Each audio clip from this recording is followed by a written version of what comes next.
সামনে পূজা, আর পূজার কিন্তু খুব একটা বেশি দেরি নেই। তো পূজার আগে এই ধরনের ওয়েদারটা কিন্তু একটুও ভালো লাগে না। তো সকালবেলা ঘুম থেকে উঠেই দেখি বৃষ্টিটা শুরু হয়েছে। স্বপ্নিলকে স্কুলে যাওয়ার জন্য উঠিয়েছিলাম, পরে বৃষ্টিটা দেখে ওকে আবার ঘুম পাড়িয়ে দিয়েছি। আর গতকাল রাত্রে বেশ কিছু জামা কাপড় ধুয়ে দিয়েছিলাম, তো এগুলোকে এখন উঠিয়ে নেব, কারণ এগুলো প্রায় শুকিয়ে গেছে। যতটা ভিজে আছে রুমের মধ্যে দিয়ে দিলেই আর কি শুকিয়ে যাবে। নমস্কার, আমি লিপি সাহা, সবাইকে অনেক অনেক ওয়েলকাম আমার নতুন আরও একটা ডেইলি লাইফে। তো কালকে দুপুরে খেতে বসেছিলাম, হঠাৎ করেই এত জোরে একটা ভূমিকম্পের কাঁপুনি দিয়েছে, সত্যি ভীষণ ভয় পেয়ে গিয়েছিলাম। আর মাঝে মাঝে চিন্তা করি, দেখেন আমাদের জীবনটা কত ছোট, কত স্বল্প আর ক্ষণস্থায়ী, অথচ এই ছোট্ট জীবনে আমাদের একটু চাওয়া পাওয়া পূরণ না হলেই আমরা কত রকম অভিযোগ, কত রকম যে চেষ্টাটা করি। মাঝে মাঝে ভাবি আসলে সত্যিই কি এগুলোর কোনো প্রয়োজন আছে? তো আমরা তো মানুষ, আমাদের এগুলো এক সময় ভাবি, আবার পরক্ষণে আমাদের মনটা কিন্তু চেঞ্জ হয়ে যায়। তো সকালবেলা নাস্তা বানাতে এসেই দেখি গ্যাসটা অনেকখানি কমে গেছে। তারপরেও কষ্টে করে যতটা পেরেছি নাস্তাটা বানিয়ে খাওয়া দাওয়া করে নিয়েছি। স্বপ্নিলের পাপাও বেরিয়ে গেছে। তো স্বপ্নিলের পাপা বেশ কিছুটা সময় পর এই যে বাজার পাঠিয়েছে, মানে ওই যে বাইরে বৃষ্টি হচ্ছে, তো বাসায় আর কি মাংস ছিল না। তো স্বপ্নিল আর কি মাংস আর খিচুড়ি খেতে চেয়েছিল। তো শেষমেশ পরে খিচুড়িটা আর কি রান্না করিনি, এই মাংসটাই রান্না করেছিলাম। আর যখন বাজারটা এসেছে এই সময় তো চুলাটা পুরাই বন্ধ ছিল, তো ভীষণই ঝামেলা হয়েছিল। হঠাৎ করেই কালকে আর কি গ্যাসটা চলে গিয়েছে, রান্নাটা করতে পারিনি। রান্না করতে করতে সেই 3:30 4টা আর কি বেজেছে গ্যাসটা আসার পরে, তারপরে রান্নাটা করেছি। তো যাই হোক, এখন হচ্ছে এই যে মাংসগুলোকে ভালো করে ধুয়ে আর কি ফ্রিজে রেখে দিব, আর যতটা রান্না করব ততটাই আর কি বাইরে রেখে দিব। তো বেশ অনেকটাই মাংস এনেছে, মানে এই মাংসটা অনেক দিন পরে এনেছে। আমাদের ফার্মের মুরগিটা খুবই কম খাওয়া হয়, তো স্বপ্নিল কিছুদিন ধরে একটু ফ্রাই খাবে করে বায়না করতেছিল। বাইরে থেকে চপ ফ্রাই এগুলো কিনে খেত আর কি। তো আমি ওর পাপাকে বেশ কিছুদিন ধরে বলেছি যে আর কি ফার্মের মুরগিটা এনে দিতে। তো আজকে বেশ অনেকটা পরিমাণে এনেছে, আর আনার পরেই স্বপ্নিলের বায়না হয়েছে, মা এই মুরগিগুলোকে আমাকে ফ্রাই করে দিবা। তো সেভাবেই রেখে দিয়েছি। আর একটা জিনিস হয়েছে, সকালবেলা একবার বিছানাটাকে গুছিয়েছিলাম জানেন তো, কিন্তু বাসায় হচ্ছে যখনই কাঠ শেষ হয়ে গেছিলো কারেন্টের, তো কাঠটা যে গত মাসে কোথায় মানে কাঠটাকে ভরে রাখা হয়েছে ঠিক মানে খুঁজে পাচ্ছিলাম না। তো ওই কাঠটাকে খুঁজতে গিয়ে সমস্ত ঘরের বিছনা কাঁথা সব কিছু উলটপালট করে ফেলেছি। তা এখন ভাবলাম যে এখন তো গ্যাস নেই, রান্নাঘরে যাব না, তো বিছানাটাকে একবারে গুছিয়ে রুমটাকে আরেকবার ঝাড়ু টাড়ু দিয়ে পরিষ্কার করে একবারে স্নানটা করে আসি।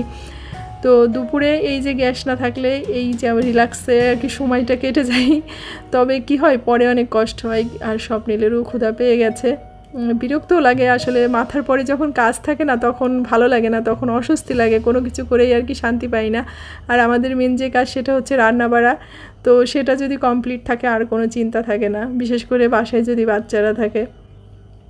তো স্নানটা করে আসার পর স্বপ্নিলকে একটু পরিয়ে নিয়েছিলাম। তো এখন প্রায় 3টা 3:30 মতো বাজে, এখন একটু ফুল গ্যাস আসছে, তো এখন চটজলদি রান্নাটাকে বসিয়ে নিয়েছি। তো রান্না করতে গিয়ে ভাতটা হয়ে গেছে, এখন মাংসটাকে ভাবছি যে ভাত আর মাংসটাই করব। তো চাল কুমড়ো কেটে রেখেছিলাম, চাল কুমড়োটাকে আবার ভাবছিলাম ফ্রিজে রেখে দিই, এখন আর ইচ্ছা করতেছে না রান্নাটা করতে। অসময়ে রান্না করতে গেলে আমার খুবই বিরক্ত লাগে, মানে ভালোই লাগে না, বুঝতে পারছেন। তো কি করব, খেতে হবে, তার জন্য রান্নাটা করতে হবে। আমি যদি একার জন্য হতো তাহলে কখনোই আমি এই অসময়ে রান্নাটা করতাম না। তো এখানে হচ্ছে যেহেতু ফার্মের মুরগি, আর আমরা মানে আমি বিশেষ করে আমার কাছে কেমন একটা গন্ধ লাগে, মানে খেতে পারি না। তো ভাবলাম যে একটু শাহীভাবে রান্না করলে হয়তো ভালো লাগবে, কারণ আমার জন্য আলাদাভাবে আর মাছ রান্না করতে এখন ইচ্ছা করতেছিল না। তো এখানে হচ্ছে পেঁয়াজ আদা রসুন ধনে জিরে মশলা সব কিছু দিয়ে মাংসটাকে কষিয়ে নিয়েছি। মাঝে একটু বাদাম বাটাও দিয়ে দিয়েছিলাম, কাজু আর পোস্ত বাদাম, তার সাথে চীনা বাদাম, মানে 2-3 রকমের বাদাম যা ছিল সব দিয়েছি বেটে। আর একটু টক দই দিয়ে নিলাম, দিয়ে এখন মশলাটাকে সুন্দর করে কষিয়ে নিচ্ছি। আর এই মশলাটা না দারুণ একটা ফ্লেভার বের হয়েছে। আর এই যে পাশের চুলাই বললাম যে চাল কুমড়ার ঘন্ট করব, তো একটা ইলিশ মাছ ছোটো ছোটো করে কেটে নিয়েছি, সেটা দিয়ে আর কি ঘন্টটা রান্না করব। তো 2 চুলাই আর কি আপনারা দেখে বুঝতে পারছেন, মনে হচ্ছে যে আমি যত দ্রুত রান্নাটা করে শেষ করতে পারি। তো এখানে যে মশলাটা কষানো হয়ে গেছে আর মাংসটাকে দিয়ে দিলাম, আজকে আলু দিব না, তো মাংসটাকে কিন্তু ভালো করে আজকে ভেজে নিয়েছি, মানে লবণ হলুদ মরিচের গুঁড়া দিয়ে, যেহেতু ফার্মের মুরগি। আর স্বপ্নিল বলছে মা একটু ঝাল ঝাল করে রান্না করবা, তো বেশ খানিকটা আর কি গুঁড়া মরিচ দিয়েছিলাম, আর বেশ কিছু কাঁচা মরিচও দিয়ে দিব। তো এই পর্যায়ে আমার প্রায় চাল কুমড়োটা হয়ে আসছে। এখন একটু আলু ভেজে রেখেছিলাম আর মাছ ভেজে রেখেছিলাম, সেটা দিয়ে দেব। তবে আজকে সবাই দুইটা রান্নাই ভীষণ পছন্দ করেছে। মাঝে মাঝে না এমনই হয়, মানে অনেক সময় হয় কি যে অনেক দ্রুত রান্না করি, কিন্তু রান্নাটা যে এত স্বাদ হয়ে যায় বুঝতে পারি না। আবার কিছু কিছু দিন আছে এত সময় নিয়ে মনোযোগ দিয়ে রান্নাটা করি, কিন্তু সেদিনই মনে হয় যে রান্নাটা খুব একটা ভালো হয়নি। তো স্বপ্নিলের পাপা মাংসটা খাওয়ার পরেও বলেছিল মাংসটা অনেক টেস্ট হয়েছে, এটা পোলাও বা রুটি পরোটার সাথেও অনেক মজা লাগবে। তো সে কারণে ভেবেছিলাম যে রাত্রে একটু পরোটাই করব, তাই করেছি। পরে শেষমেশ রাত্রে পরোটা করেছিলাম। আর এই যে মাংসটাকে আস্তে আস্তে আর কি কষিয়ে নিচ্ছি। তো এর মধ্যে আমি জল দিইনি, যে জলটা বের হয়েছিল সেটাই মাংসটা কষানো হয়ে গেছিলো, আর অল্প করে ঝোল দিয়েছিলাম। তো এ পর্যায়ে বেশ কিছুটা কাঁচামরিচ আর দারচিনি লবঙ্গ এলাচ বেটে রেখেছিলাম, মানে গরম মশলা দিয়ে এখন এই চুলাটাকে বন্ধ করে মাংসটাকে ঢাকনা দিয়ে ঢেকে দেবো। আর একটু ঘি দিয়েছিলাম, সেটা আর কি স্কিপ করে গেছি।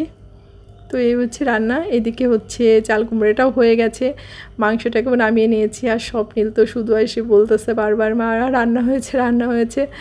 আসলে খারাপই লাগে, অনেক বেলা হয়ে গেছে, প্রায় 5টার মতো বেজে গেছে। তো এই যে এখন খেতে বসেছিলাম, কিন্তু এই খেতে বসার পরেই হয়েছে যত ঝামেলা। 2-1বার মুখে দিয়েছি ভাত, আর তখনই আর কি ভূমিকম্পের ঝাঁকুনিটা শুরু হয়েছে। আর ভূমিকম্পটা হলে কি হয় জানেন, মানে আমার মাথার ভিতরে কেমন একটা ঘোরায়, আর কেমন একটা অস্বস্তি লাগে শরীরের মধ্যে, আর আমি ভীষণ ভয় পেয়ে যাই, জানি না কিসের জন্য। তো বিকেলবেলা ভেবেছিলাম একটু বাইরে যাব, কিন্তু ওয়েদারটা খুবই খারাপ ছিল। এদের দেখেন প্রায় 5:30 মতো বাজে, আর স্বপ্নিল এখনও খাচ্ছে, আমি মাত্র খেয়ে উঠে গেছি, মানে আমি খুব একটা বেশি খেতে পারিনি। আর বাইরের ওয়েদারটা খুবই খারাপ, পরে আর শেষমেশ বাইরে যাইনি। তো আজকের এই ভিডিওটা পর্যন্তই। সবাই ভালো থাকবেন, সুস্থ থাকবেন, সাবধানে থাকবেন। দেখা হচ্ছে নেক্সট ভিডিওতে।